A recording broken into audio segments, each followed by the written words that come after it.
Welcome to the Family Beacon podcast from Minnesota Family Council with hosts Grace Evans and Moses Brattrud. Stay informed on the top stories on life, family, and religious freedom. Get the facts, stand for truth. Hello and welcome back to the Family Beacon podcast. My name is Grace Evans. I am here today without my co-host, actually, Moses Brattrud. Instead, I have a very special guest with me who I will introduce to you shortly. But first, I just want to say thank you for tuning in. Again, we release podcasts every single week, and we fight for life, family, religious freedom. And we are always bringing you the facts so that you can stand for truth. Now, you might notice we have a slightly different setup today. That's because we are always working on improving our setup. We have a new table, we have new chairs. Our video quality has increased dramatically the past few months thanks to our new videographer, Christine. She's incredible. So stay tuned for more updates, for more improvements. We will continue to work our hardest to bring you the best possible quality in the world. So jumping right on to our podcast episode today, you guys, something pretty big happened this weekend. Something pretty devastating happened this weekend here in Minneapolis. And we're going to get more into exactly what happened. But first, I'd like to introduce to you my friend, Tammy Kocher of New Life Family Services. Tammy, thank you for joining us here on the podcast today. Tell me a little bit about who you are and what you do. Thank you so much for having me. It's just such an honor to be here. And my name is Tammy Kocher. As she said, I'm the Executive Director of New Life Family Services. We are a licensed adoption agency, as well as we have 5 pregnancy centers, 4 in the Twin Cities and 1 in Rochester. Excellent. Well, thanks so much for joining me. We're very happy to have you. So tell us how long you've been with New Life Family Services and what position you started in. Sure. Well, I'm dating myself, but I've been there for 21 years. And I started actually as licensing our families that house pregnant women. So it was very part-time. My kiddos were little.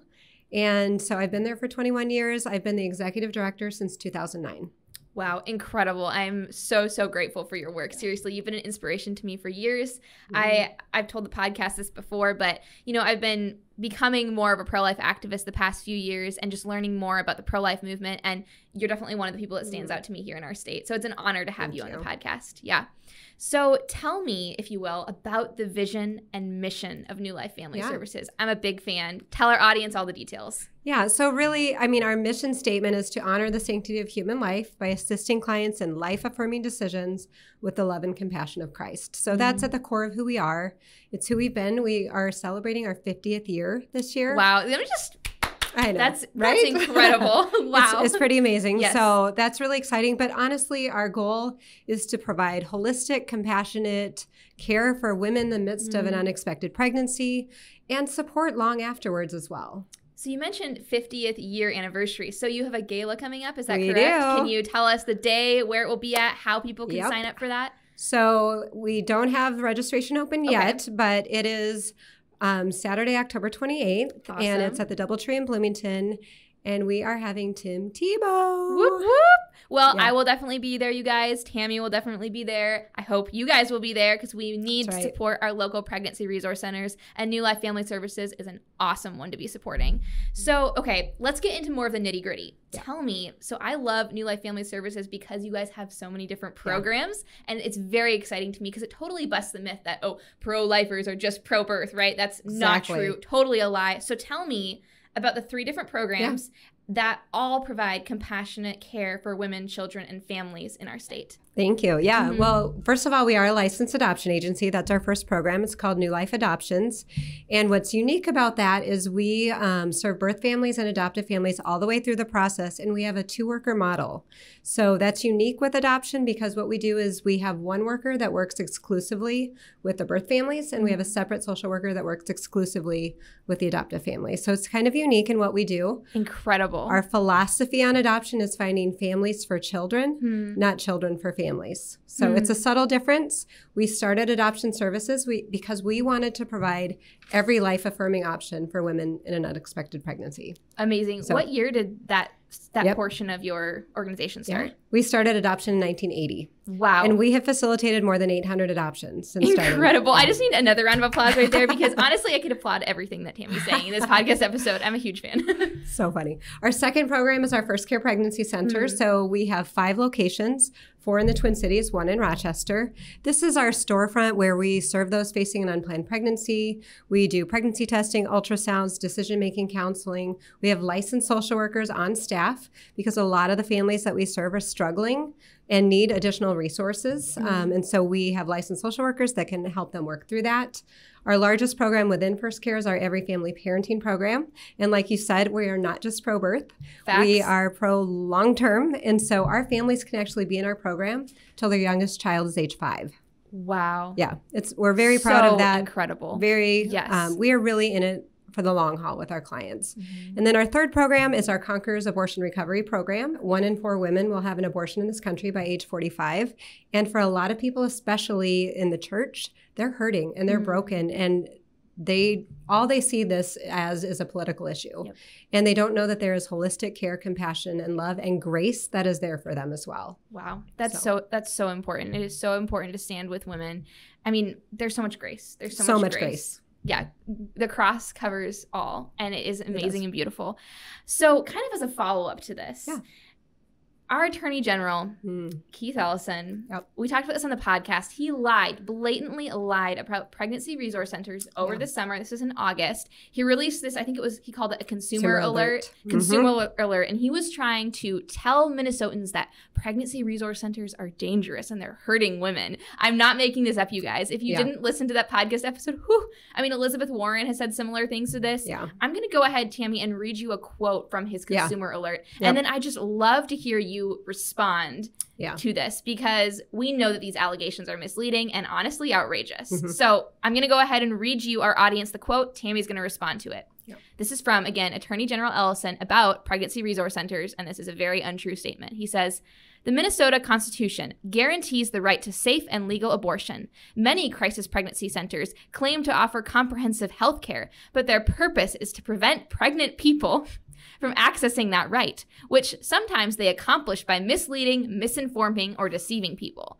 All Minnesotans, including pregnant people, deserve to get accurate, medically sound information about their options from providers they can trust.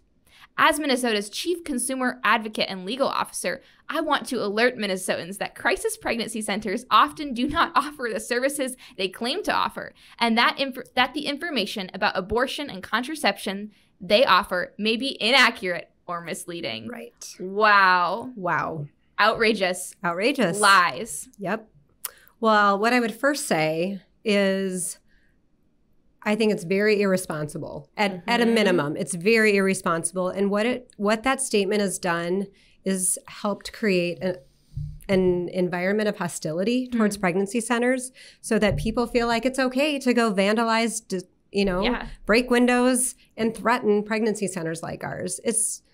I think he has contributed to the hostile environment here. So secondly, I would say we would agree with the one part of that statement that says women should be able to be given all their information from a trusted resource. And guess what? That is what pregnancy centers do.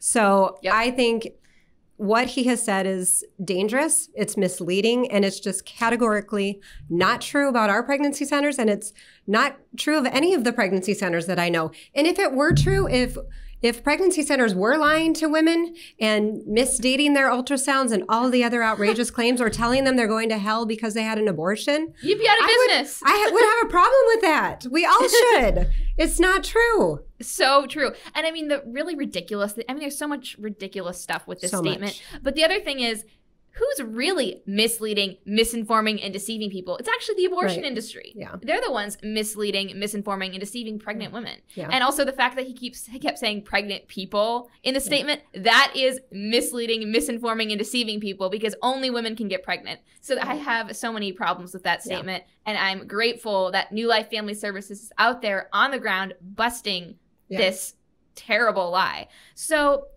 this really fed into the hostility. This has gotten people riled up. Yep. It has gotten pro-abortion activists a lot of times believing this. Some Right. people They genuinely believe believe it. Yeah, and that's the really sad thing. And that's why we're having Tammy here on the podcast to bust that myth for you guys. But there's this increasing, I would say, atmosphere of hostility in Minnesota. Not everyone is like this, but many people have bought into this lie because of what our Attorney General has said and other people, other leaders in our state and in our nation.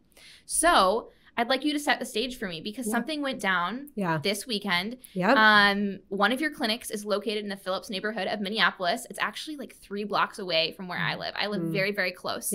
And first, I'd like you to tell me the services provided at location. And then we're going to talk about an attack that happened. Truly terrible. That happened this weekend.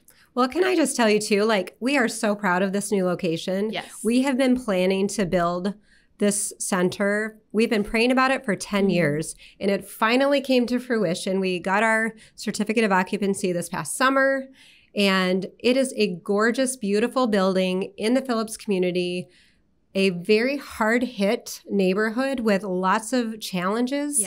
And so, but we're so proud of it. And it's a 12,600 square foot building. It's beautiful. It's brand new. We house a full-service medical clinic in the building. Incredible. That was started by African immigrants to serve low-income people. So this is the building they're attacking. I just want to set the stage with the that. irony. The irony. Yes, the irony. And so we do all of our services there. We do pregnancy testing, ultrasounds, decision-making counseling. We have licensed social workers. And really in that location in particular, it's especially important that we highlight our Every Family Parenting program because, again, this is a situation where families are struggling. You know, they're having a hard time. Even things as simple as diapers. You know, there's a lot of people that take that for granted, but there are families within a few blocks of where we're sitting right now where they can only afford 1 diaper per child. Wow. For an entire day. Wow. And so when that diaper gets soiled, they have to scrape it out, put it back on. And I want you to think about that for a moment. Imagine that you are a single mom. First of all, there are health implications with that. But imagine you're a single mom doing the very best that you can, and this is what you can afford. This is what you can do. It's going to take an emotional toll as well. And so the services that we provide for families, especially in crisis, especially low income, in poverty-stricken areas, are critical. Like some of these families, this is the only support they get. And you can't buy diapers with food stamps. True. You can't. So true. I think that really is the bottom line here is that women and children and families deserve the support they need to choose life. Absolutely. And who's on the ground doing it? New Life Family Services and other pregnancy resource centers. I was there, I think this must have been this fall, just organizing through some baby clothes. So you had so many donations because you were just opening your doors. And it's incredible. And you're right. These women, these families, these minority communities especially, they need your support. Correct. And so it's amazing what you guys are providing. So that being said, you provide these amazing resources. Something happened this weekend, like we've been saying. Tell me first about the pro-abortion protest that happened outside your facility, and then we'll talk about what happened after the protest. It was actually the other way around. Okay, other way around. Go ahead and correct me. Just set the stage. Let me know everything. Yeah. So, well, first of all, I got a call it was about 1:30 in the morning. The police were at our building. Wow. And they called and said, we need somebody to come on site. You've been broken into. And so we didn't know exactly what was happening at the time. Sunday morning? So Saturday morning. Early Saturday morning, about 1:18 a.m.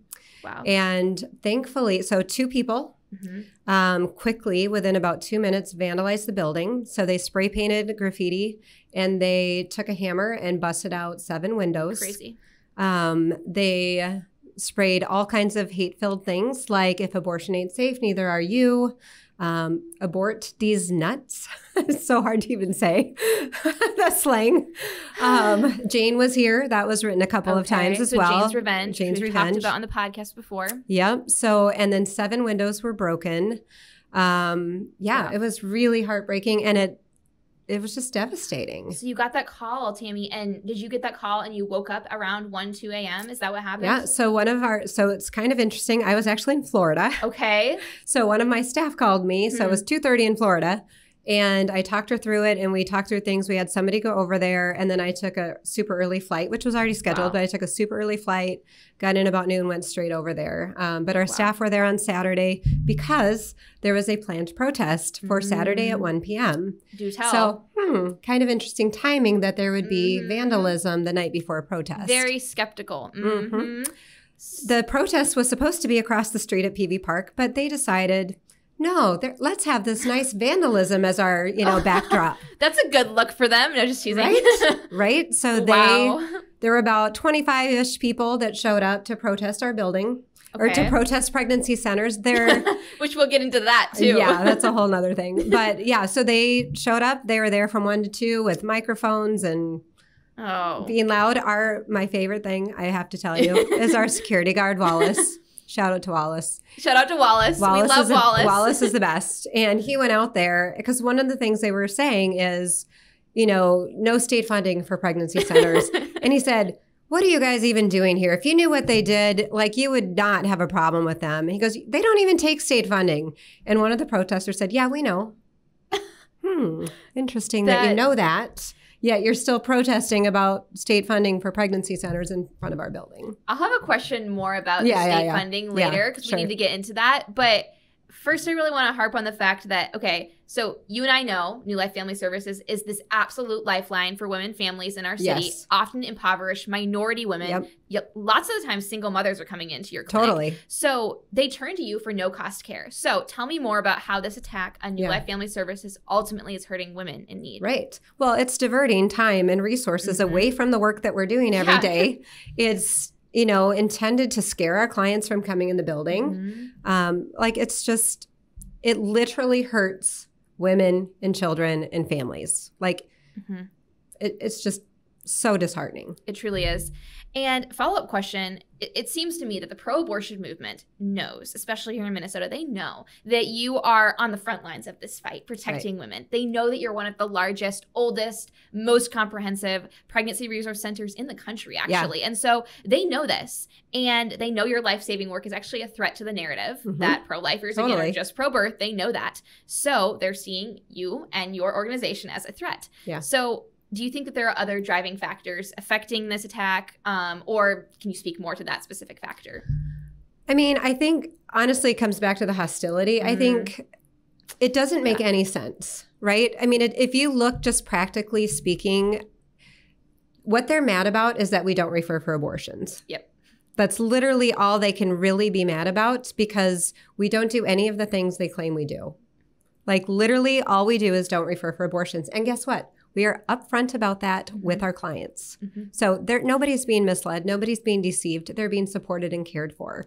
So I do think it does affect their business, perhaps. I'm sure it does. And I mean, the thing is, it's Planned Parenthood who's deceiving women. It's the abortion providers because they're all saying, I'm pro-choice. Right. I'm pro-women choosing what's right for them. And then you walk into their abortion facility and they are not going to refer you to New Life Family Services. They're going to say, we will only stand with you if you choose to abort your child. We will only stand with you if you give us a big whopping sum for an abortion. That's when we'll stand with you. But we're not going to stand with you, support you, send you over to New Life Family Services to choose life. Because why? Because they're not going to get any money if they do that. And so I just needed to vent there because pretty salty about that. As you guys know, we talk about it a lot on the podcast. So let's turn again to the state funding thing. So I do kind of want to get more of your insight on that. So many of the pro-abortion activists outside your facility, they were protesting against the state funding, like you mentioned. Some even noted, they were like, oh, yeah, we know this pregnancy resource center doesn't accept state funding, but we're still protesting. I don't even know what that was about. Very confusing. Can you tell us why New Life Family Services doesn't accept state funding? Yeah, we never have.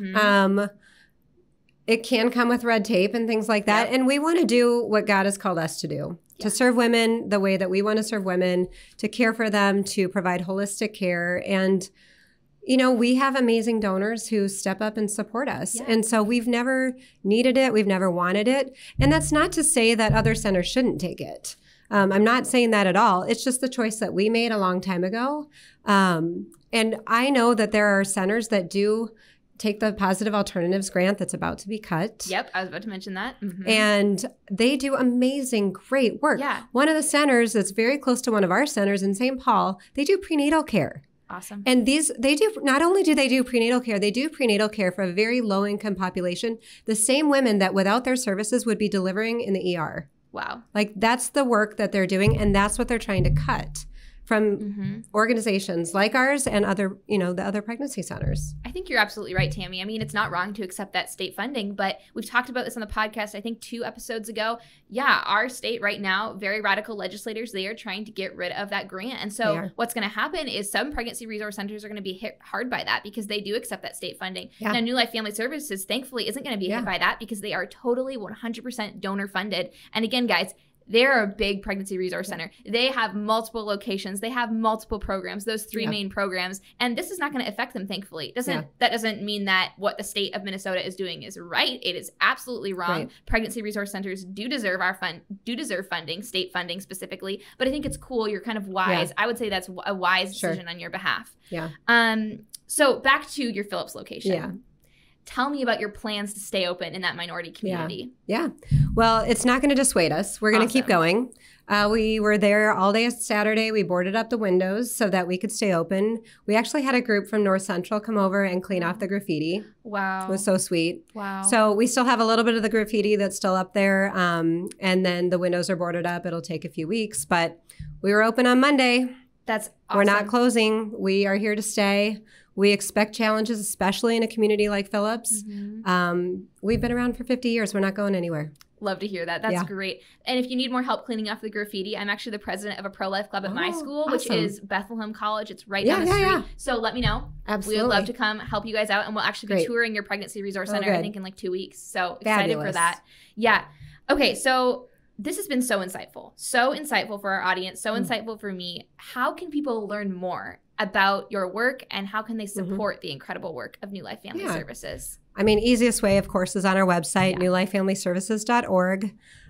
We have all the information there. We have all the practical needs that we need. We have a donate link, all the kind of things. Sign up for our emails. Actually, one of the greatest ways you could do it, I don't have the number with me. That's all good. Is to pray for us. We actually have a prayer text. We'll put that in the description. Okay. Yeah. Yep. So we have a prayer text that goes out where you can sign up and you can literally be praying in the moment when we have a client who needs extra prayer and support. Yes. Maybe she has an abortion scheduled the next day.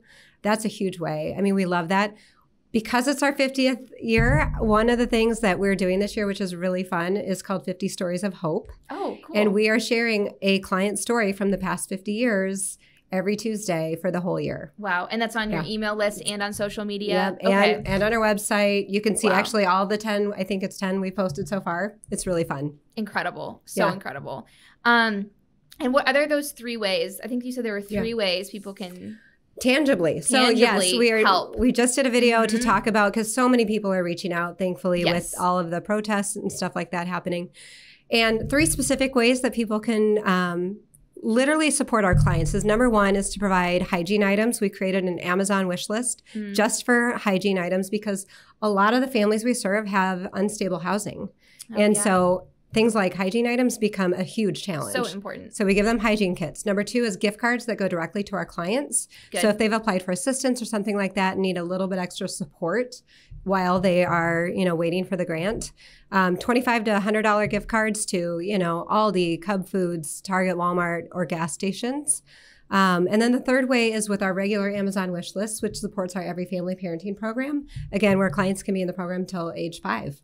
So we always have ongoing needs for that. Those are great ways to get involved. So you guys, again, bottom line, these attacks show that the opposition is threatened by the life-saving work of pregnancy resource centers such as New Life Family Services. And we will never, Minnesota Family Council will never, Tammy Kocher and New Life Family Services and other pregnancy resource centers will never stop fighting to protect women and children in our state. We will always give them the compassionate care that they both deserve and need. We will never stop fighting. This only inspires us to fight harder. It only pushes us to fight harder. That's what I want you guys to remember. So on that note, Tammy, is there one word you would like to leave our audience with? I mean, the last thing I would just want to say is, this attention that we're receiving from these attacks was never wanted, but it does give us the opportunity to put a highlight on the clients that we serve. And at the end of the day, that's literally why we do what we do. It's why the other pregnancy centers that also do amazing work in our communities do what they do. So, amen. Yeah. Well, thank you so much for joining me on the podcast, Tammy. It has been a great pleasure. You guys do not forget to go ahead and check out New Life Family Services. We will have the ways you can support them, a link to their website in the description below. So important now more than ever to be truly the hands and feet of Jesus and to be so invested in the pro-life movement here in Minnesota. As a reminder, we have a podcast every single Friday. You can tune in on every single podcast platform as well as YouTube, and you'll get this delivered straight to your email if you go to mfc.org/subscribe. All right, you guys, make sure you tune in every week to get the facts and stand for truth, and we will see you next Friday. Thanks for listening to or watching this episode of the Family Beacon podcast from Minnesota Family Council. Subscribe wherever you listen to podcasts so you're up to date on life, family, and religious freedom. You can follow us on Instagram at MN Family Council and subscribe to us on YouTube to watch our content. Get the facts, stand for truth.